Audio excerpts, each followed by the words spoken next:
Jose Mourinho is one of the best managers, not only in this generation, but in probably all of football history. This is a man who has won 8 league titles, 2 Champions Leagues, amongst other trophies in a glittering career. Once, he labeled Arsene Wenger as a specialist at failure. So when he was being driven off the other day by his chauffeur in a tearful send-off, the Roma fans serenaded him with songs of Mourinho, Mourinho, Mourinho, and he tearfully waved goodbye at them. And one of the things that I couldn't help but think or draw parallels to is that Jose Mourinho is now a victim of his own success. A man that is usually brought into a club with the expectation that he will deliver success at a drop. And the minute he doesn't do that, he becomes expendable. Now, I remember a few years ago when he labeled Arsene Wenger a specialist at failure. And looking back at Mourinho's last years, despite winning a host of trophies, he has never won a league title.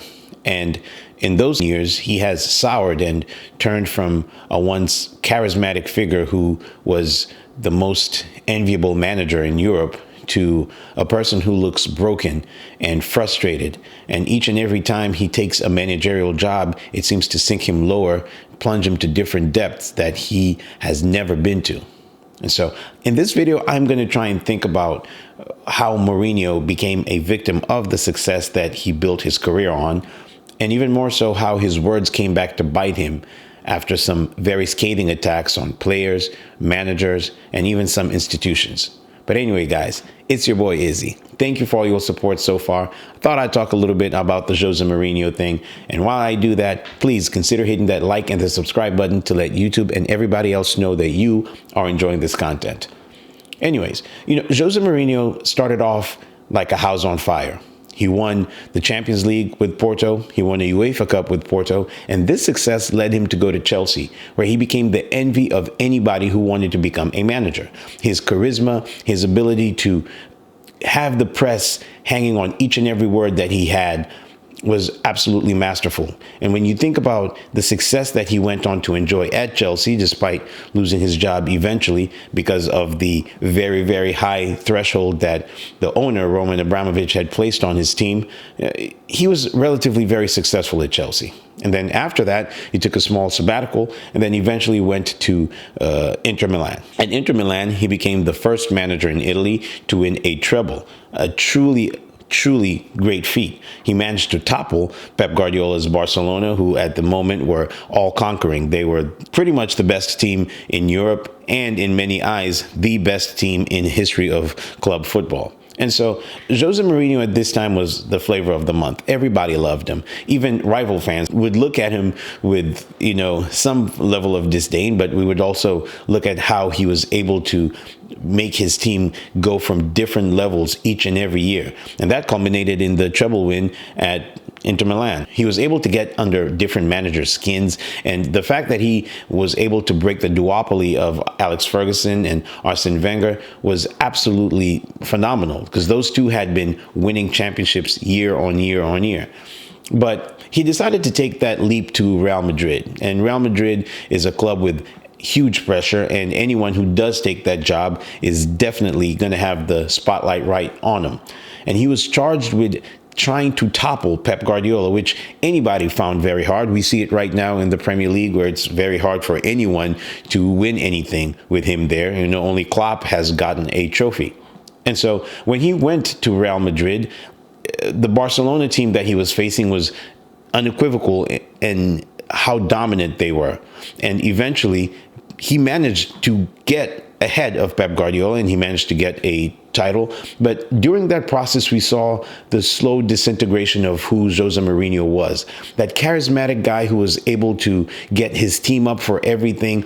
That guy who was able to wow the audiences and everybody from the press to the players to fans and even rival fans. That guy was starting to fade away. He started picking needless bouts with people such as Iker Casillas, who's a Real Madrid legend, Sergio Ramos, who is also a Real Madrid legend, and he just eventually also started to fall out of love with the game. At least that's what it started to look like. He became very prickly. His press conferences were not fun anymore, and he almost seemed as though he wanted to zero in on somebody and annihilate them. During this whole time, you can also still say he still had his touch. He managed to get a league trophy at Real Madrid, and he managed to win a couple of Copa del Reyes. And so Jose had won the battle. He had pushed Pep Guardiola, who would soon take a sabbatical and leave football for a little bit before he would later join Bayern Munich. But it was a Pyrrhic victory, because it seemed as though Jose Mourinho had turned. Something happened to him in Spain, something different that we never really could put our finger on, and only he could tell us. Eventually, he was pushed out and he lost his job there, and then he went back to the Premier League, and when he went back to the Premier League, he was still Jose Mourinho. In his first season, he finished in the top 4 with Chelsea, and then in the next season, pretty much from start to finish, Chelsea led the league and they won at a canter. And Jose Mourinho was still Jose Mourinho. 3 English titles and countless other trophies. He was still able to even get a League Cup, I believe. But during this time, we also saw him continue this indifferent attitude towards his players and the media. And it eventually culminated in him getting into a row with the club doctor. I believe her name was Eva Canero. And this was when Jose Mourinho's peak descended. And at this moment, he decided to pick more needless bouts with other Chelsea players, and it just seemed as though Chelsea, with all the player power that they always seem to have, were easily able to push him out. And it was pretty much the same at Real Madrid. Then he went to Manchester United, and then he went to Tottenham, and the trend was continual. He kept on picking bouts with people that was so different from the guy who we knew only about 15 or 20 years earlier. Now, when he spoke of Arsene Wenger being a specialist at failure, Arsene Wenger was in the midst of his 10-year trophy drought at Arsenal.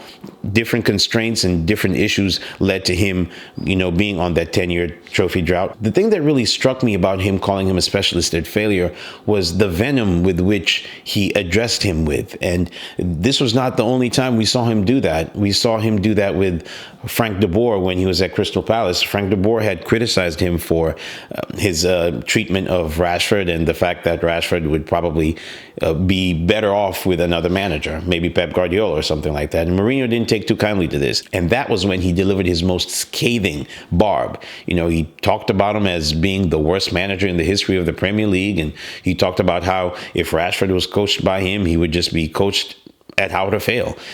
And the funny thing about Mourinho is that whenever he would speak like this, there was always some ounce of truth, actually more than an ounce of truth. If you look at it from the bare bone facts, Arsene Wenger hadn't won anything in 10 years, and Arsenal were consistently getting almost to the line and then falling at the final hurdle. And then when you look at Frank de Boer, he did not win any of his first few games with Crystal Palace at all. And he, on paper, has the worst managerial run of any manager, I think, up to 7 games. And then when you look at how he criticized the likes of Luke Shaw, he criticized Dele Alli, he criticized Paul Pogba, and you look at where those players' trajectories are right now, with the exception of Luke Shaw, who's still part of Manchester United, Paul Pogba is serving a ban. And you look at Dele Alli, he did have a mental problem that he needed to take care of, and you can't really ridicule anybody for that. But Jose Mourinho was right about those situations. The only difference is the venom with which he managed to attack them with. And it kind of seemed as though it spilled onto his managerial reigns. And he was easily dismissed from Roma the other day, and he was dismissed from Tottenham and Manchester United without pretty much most of the team feeling as though it wasn't deserved. And so when I look at what he's become now as the manager that was Jose Mourinho, with all the charisma that he had 20 years ago, I can't help but feel as though when you look at the battles that he had with Pep Guardiola and the ultimate battle that he had with Arsene Wenger, with 10 years not winning a league title and just becoming a cup manager, he is pretty much what he called Arsene Wenger. He is failing. Now, he will deliver that short-term success, but you can argue that Arsene Wenger did the same thing in his last 8 years at Arsenal. He was able to win a couple of FA Cups. He did keep him in the top 4 until his last couple of seasons. And if you look at Jose Mourinho right now, he is nowhere. He's being fired by Roma. And I think that it is just so ironical how he was able to look back at Arsene Wenger and call him a specialist at failure, and he has pretty much become what Wenger was towards his latter years. And now this does not discount the fact that Jose Mourinho is one of the best managers in the history of football. And I still do think that there's a place for Jose Mourinho at another club. I think he can still do it. If he goes to France and he was to take over PSG, I think he could be able to do it. The only problem is, how long is his shelf life? Will he be done after 2 or 3 seasons? And the fact that there's such predictability to which he can get fired. You know, most fans always joke about how Jose Mourinho has a 3-year cycle. Year 1 gets his team up. They're able to challenge for something. Year 2, they might win something. And then by year 3, he's gone. Now, it's very, very striking that in each and every one of the clubs he's had recently, that's pretty much what has happened. Now, he might have had a slightly longer stay at some other teams, but it's pretty much written in the stars that Jose Mourinho is short-term success and he'll be out. And what he was able to do for Roma in winning their first trophy in Europe was great. He was able to propel Manchester United to a second-place finish, and he was able to bring them a Europa League and a League Cup. So Jose Mourinho is not a mug in anyone's book. But it is very ironical that the very thing that he called Arsene Wenger is exactly what he's become. He's been dismissed 4 times, and I would call that specializing at failure. But anyway, guys, let me know what you think. Am I very harsh? Am I maybe slightly biased by my Arsenal tinted glasses? I think that Jose Mourinho is a wonderful manager, and nobody can take that away from him. But even the most ardent Jose Mourinho fan can say that he is not the same person he was even 15 years ago. That same person who had players crying when he was leaving Inter Milan or Chelsea. This is not the same guy. He's very different now. And whether or not he is frustrated with something in football or whether his tactics are now archaic, we don't know what it is, but we know that Jose Mourinho doesn't have the same love and passion that he had before. He's still a great pundit, and I would love to listen to him each and every time he would talk on Sky Sports, or whenever he was on Talk Sport, or whenever he was on BT Sport. He's a wonderful person to listen to and a great footballing mind. But the irony that has come up with the fact that he is now being dismissed from yet another job is just something that I couldn't ignore. Anyway, guys, let me know what you think down below. It's been your boy Izzy. Once again, thank you so much for your support. And up until the next video, peace.